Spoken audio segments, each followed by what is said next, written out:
Yo, what's going on, my people? Good morning. It's your boy Uche again with another early morning video. I can't believe I'm doing early morning videos. Going from doing late night videos to early morning videos. What a time to be alive. But anyway, guys, I'm here to remind you guys that there's a big difference between traveling the world as an African traveler versus as a Black American traveler. I've always known this, of course, but then traveling the world, being to all these countries as a Black person, as a Black man, has definitely further solidified this thing, okay? The world would treat you different, of course, automatically just because you're Black. And of course, there are different kinds of Black, different shades of Black, whether it's lighter skin Black, biracial Black, Black people with more Afrocentric features, Black people with more Eurocentric features, if you're a woman, if you're a man, if you're muscular, fat, and so on and so forth. But let's talk about how the world would treat your Black ass based on nationality that they perceive on you. See, I am Nigerian American, and I know I don't sound like the typical Nigerian that a lot of people are used to, or the typical African that a lot of people are used to. And I can talk with a Nigerian accent too. Don't get me wrong. Don't get it twisted. I'll speak with a Nigerian accent. But my default accent is still the American one, or at least one that sounds more American to a lot of people. So automatically, when I walk into every situation, people hear me talk, a lot of people automatically assume that I am Black American, and they treat me different. And I've talked about this on YouTube a few years ago, that Black Americans are the most privileged Black people on the planet. And I know that a lot of Black Americans don't realize this because a lot of Black Americans don't leave America, and also because of the history, also living in America. Black Americans, or Black people in general in America, are constantly subdued because of white supremacy. Thank you so much. Patriarchy, because of capitalism, and so on and so forth. But I have been opportune to be a Black person who is not just from America, who has lived in Africa, lived in Europe, lived in America, traveled the world as a Black person. I've seen how people treat me as a Black person based on my perceived nationality. And I will say that a lot of people tend to treat me much, much better when they perceive that I am Black American, when they think I am Black American, because as a Black person who sound more American, automatically I am cool. Automatically I'm a gangster and all this foo-foo shit. But hold on, Chad. Now, conversely, a lot of people will treat you very different if you are Black from Africa, but even more specifically if you're Black from Nigeria. Trust me, there's also a difference, okay? If you are Black from Africa, a lot of people still have this negative idea, negative mentality of what Africans are, and I can't really blame them. I broke this down on YouTube.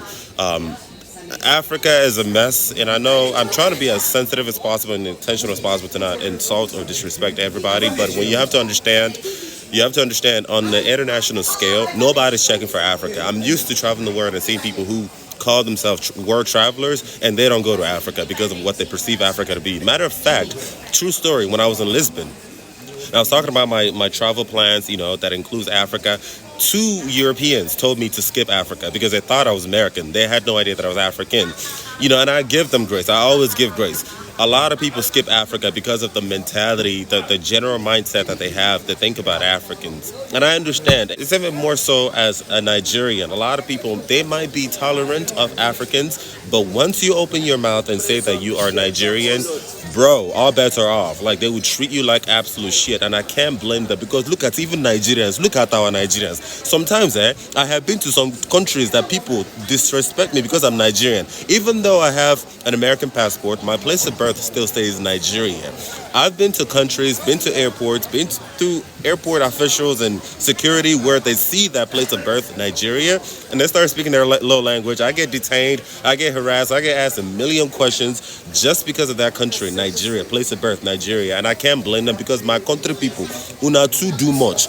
We do too much. Chineke, I don't even know how to begin. If you are a Black person from Africa, but more specifically from Nigeria, and if you really, really want to know how people treat you as a traveler from these African countries in their country, go to Asia.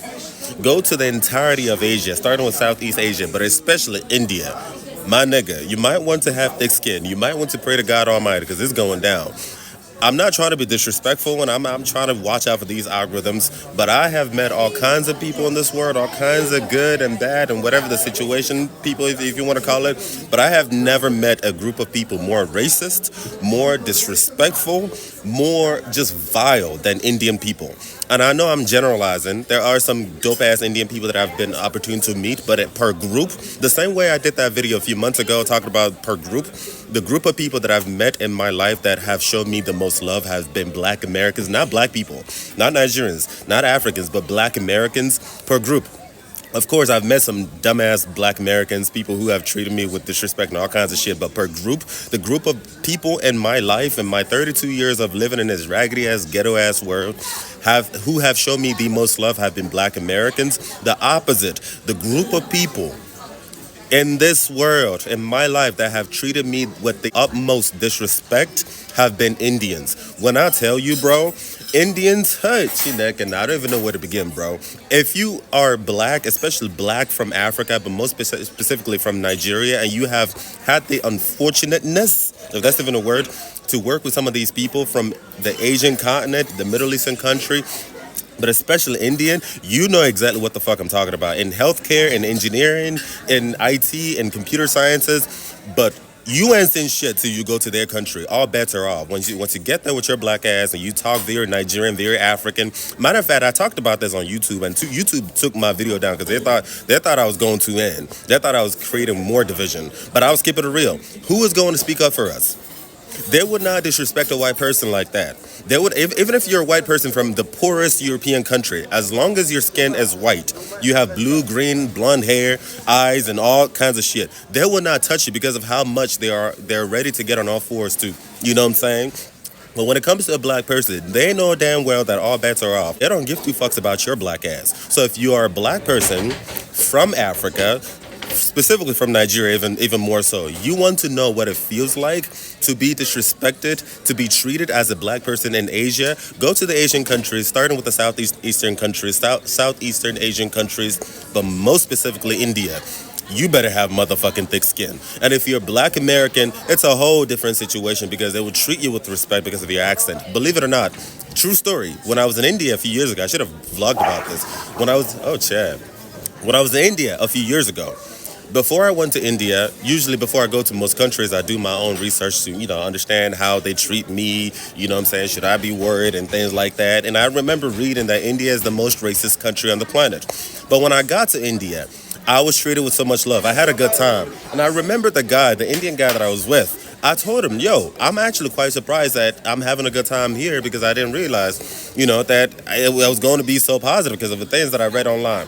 And this nigga opened his mouth and told me, oh, they are treating you well because they don't know you're Nigerian. They think you are Black American.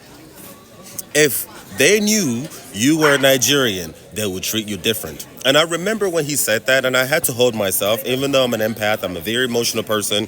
I had to respect the fact that this man was being honest and vulnerable with me because I know that vulnerability, authenticity, honesty is one of the most attractive qualities that I always look for in people. And I have to respect the fact that he was giving me exactly what I asked, and I asked the universe to bring to me. But I remember feeling shocked. I didn't know how to react. I didn't know should I get angry, should I get pissed? How should I am Nigerian American. I am not just Nigerian. I am not just American. I am both. And the fact that part of my identity is a problem in a place that I thought I was having a good old funky time, I wasn't ready for that at all, okay? And I also had some racist encounters in India as well. Ooh, girl. It's a very interesting thing. And if you are somebody who is brand new into traveling, if you're somebody who's young, if you're somebody who is not the most emotionally intelligent person or emotionally sound person, it could be a little overwhelming, if I'm being honest with y'all. Y'all know I'm an empath. I know some of these knuckleheads don't believe me when I say I'm an empath. It's impossible for you to be a light worker without being an empath, which means that I feel everything, okay? Emotions are not necessarily negative or positive, but I'm very sensitive to emotions. I'm very sensitive to feelings. This is why I'm able to do the kind of work I do, because I can feel what you feel. Don't necessarily have to have the exact same history. Shit.